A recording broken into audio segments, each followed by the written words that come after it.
हरे कृष्णा। हरे कृष्णा। आज हमारे बीच में मौजूद है हमारे मित्र सूरज सिंह राजपूत। जैसा कि हम ये भगवत गीता के विचारों का आदान प्रदान श्रृंखला का कार्यक्रम है। इसमें हम भगवत गीता के जो विचार देते हैं, इसको अपन प्रश्न उत्तर भी कह सकते हैं, लेकिन ये विचारों की श्रृंखला है जिसके आधार पर हम समझते हैं कि हम भगवत गीता हमारे जीवन में अनिवार्य है। हरे कृष्ण। हरे कृष्णा। ये श्रीमद् भगवत गीता हम हमें क्या सिखाती है? हमें भगवत गीता से क्या सीखना चाहिए?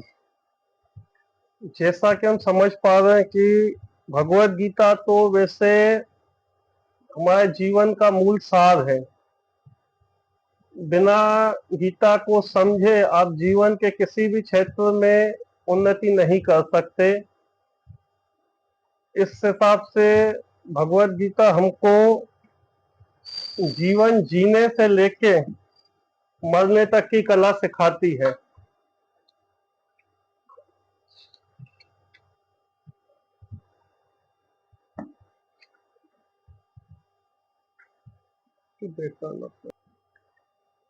भगवत गीता हमें जीवन जीने से लेके किस तरीके से अपने जीवन की यात्रा का समापन करना है, जिसको हम लोग मृत्यु कहते हैं, वह जीवन रूपी यात्रा का पड़ाव कहलाता है। इसको किस तरीके से पार करना है यह समझना चाहिए। सबसे पहले तो हम ये समझ सकते हैं मनुष्य जीवन हमको क्यों मिला। क्या यह जीवन भोग भोगने के लिए मिला है? जैसा कि देखा जाता है कि हमने जीवन को जीने के लिए लगभग अभी तक हम 45 से 50 साल की आयु पूर्ण कर चुके हैं। तो समझना चाहिए जीना तो हम सीख चुके हैं, अब हमको मरने की कला सीखना चाहिए, कैसे जीवन की अंतिम यात्रा को पूरा किया जा सके। अब हम आपसे यह पूछना चाहेंगे कि क्या आप मरना चाहते हैं? निश्चित है। निश्चित नहीं, एग्जाम्पली यस और नो। प्रेजेंट पोजीशन में अगर अपन समझ सकते हैं कि आप मृत्यु चाहते हैं। हरा नहीं चाहता, मृत्यु हो गई होती है। मृत्यु कौन चाहता? कोई नहीं चाहता कोई मृत्यु। नहीं, मतलब मृत्यु। इसका यह मतलब होता है पर मरना तो पड़ेगा भाई। हमारे न चाहते हुए भी बहुत सी चीजें हमारे साथ घटित होती हैं। जैसा कि हम समझते हैं कि हम मरना नहीं चाहते पर हमको मरना पड़ेगा, वास्तविकता है, ये सत्य है।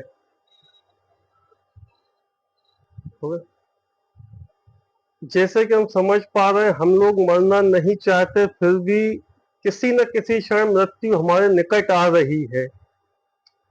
इसका मतलब जो होता है बहुत सी चीजें हमारे न चाहते हुए भी हमारे साथ घटित होती हैं।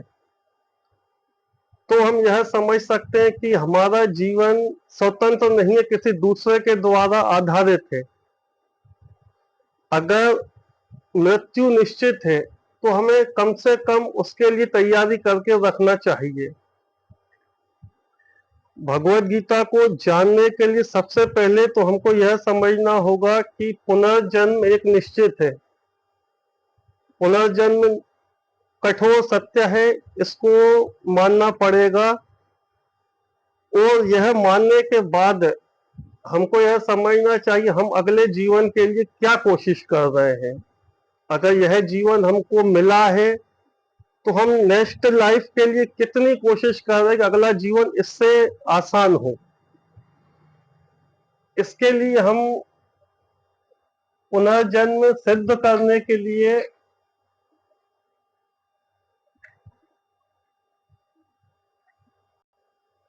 हम भगवत गीता के अध्याय 2 का 27वां 22वें श्लोक का अनुवाद करेंगे, जिससे हम समझ सकेंगे कि पुनर्जन्म वास्तविक सत्य है।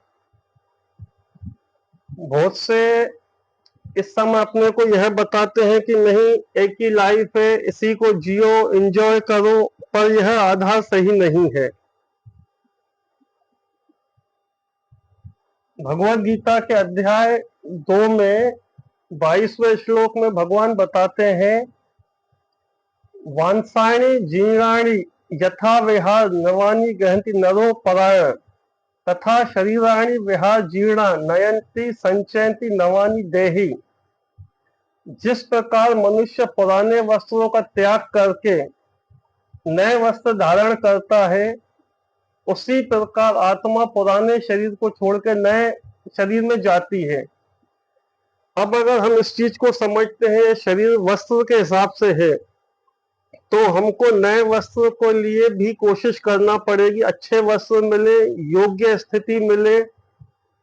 जैसे हम बात करते हैं कि इसका जन्म इतने अच्छे घर में क्यों हुआ, या बहुत से गरीब घर में होते, दुखी होते, परेशानी रहती। जैसा हमारे पुराने कर्मों का काम रहता है, जिस हिसाब से हमारे कर्म होते उसी हिसाब से अगला जीवन यथार्थ होता है। फिर भगवान 27वें श्लोक में बताते हैं, इसमें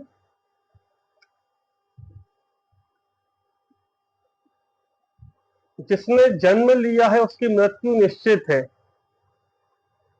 मृत्यु के पश्चात पुनर्जन्म भी निश्चित है।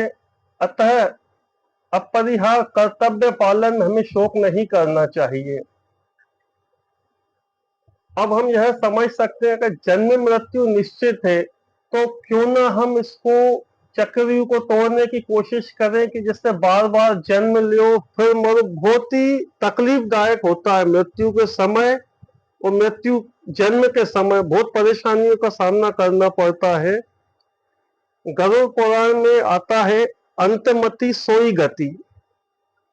जैसी अपने विचार मृत्यु के अंत समय में होंगे, वही हमें नया जीवन प्रदान करेगा।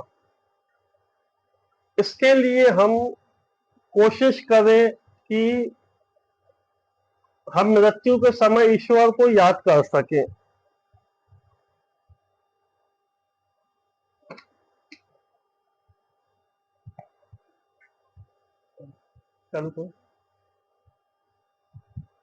अब हमें यह समझना चाहिए कि मृत्यु के समय भगवान कैसे याद आ सकते हैं। सबसे मेन जो अपनी लाइफ का, इस जीवन का एग्जाम होते हैं, वो मृत्यु के समय होता है।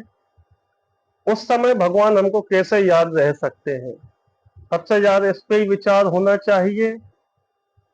हमारे आदि गुरु शंकराचार्य जो यही बताते थे, उनका है, पुनरपि जन्मम पुनरपि मरणम पुनरपि जन्मी जननी जठरेश्वर शरीरम शयनम पुनरपि जननी जठरे शयनम इह संसारे बहुलो सारे कृपा पार मुरारी भज गोविंदम भज गोविंदम। हमको जिंदगी के पूरी लाइफ में जितने भी काम करें उसमें कृष्ण का आभास होना चाहिए। अब बात आती है कि अंत समय में भगवान को कैसे याद रख सकते हैं, जिससे हमें यह शरीर की यात्रा को सही तरीके से समाप्ति करी जाए। इसके लिए भगवत गीता के 8वें अध्याय का 5वें श्लोक, जिसमें भगवान श्री कृष्ण बहुत आसान तरीके से बता रहे हैं हमको।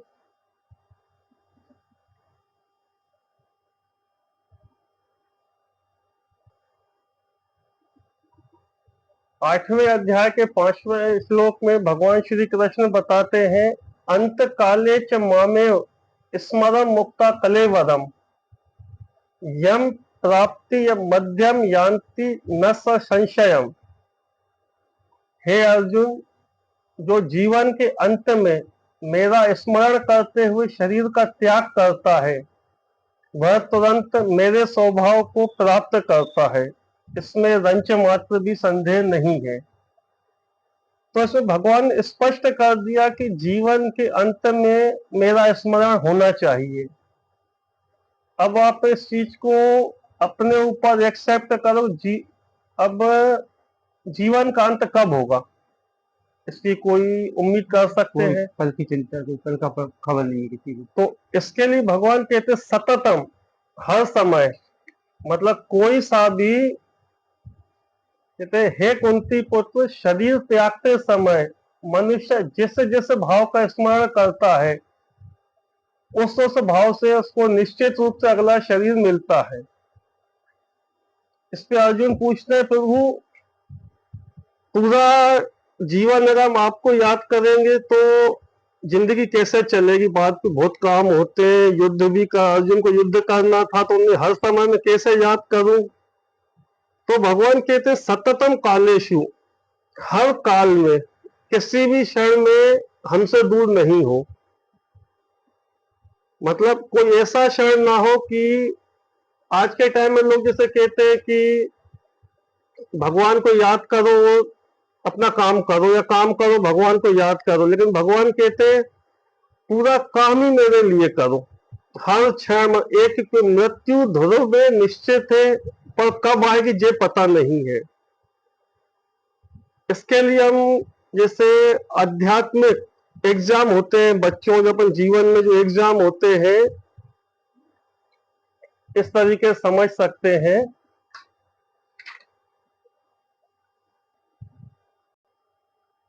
जैसे कि आध्यात्मिक एग्जाम होते हैं, नर्सरी से लेके आप किसी भी क्लास, LLB, कोई से भी एग्जाम होते हैं, नीट के भी, उसमें तारीख फिक्स रहती है, क्वेश्चन फिक्स नहीं होते।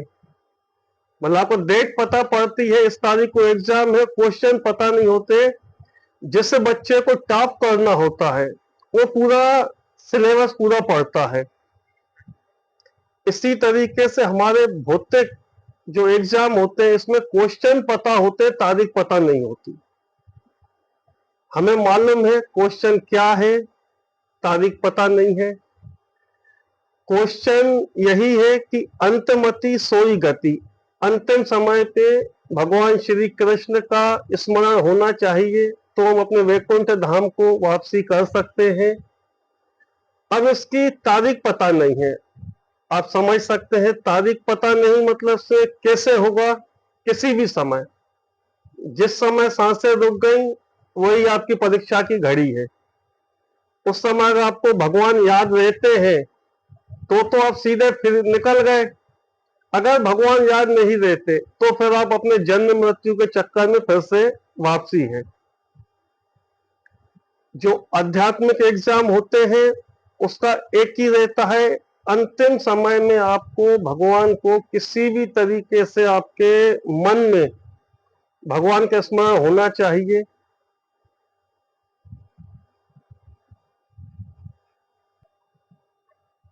फिर इसी 8वें अध्याय में भगवान 8वें श्लोक में बताते हैं, हे पार्थ, जो व्यक्ति मेरा स्मरण करने में अपना मन निरंतर लगाए रखकर अविचलित भाव से भगवान के रूप में मेरा ध्यान करते हैं, वह मुझे अवश्य प्राप्त होते हैं। हमको श्री कृष्ण को भगवान समझ मान के उनकी पूर्ण भक्ति करना चाहिए, जिसके हिसाब से हम अंतिम समय जो हमारी जिंदगी की लास्ट घड़ी हो उसमें भगवान हमें याद कर सके। यह तो हम मान रहे हैं कि जब अंतिम समय आता उस समय कुछ भी याद नहीं रहता है, वो घड़ी बहुत दुखदाई होती, वहां उस समय आदमी भगवान का स्मरण नहीं कर सकता है। तो इसमें भगवान 7वें अध्याय के 30वें श्लोक में बता रहे हैं,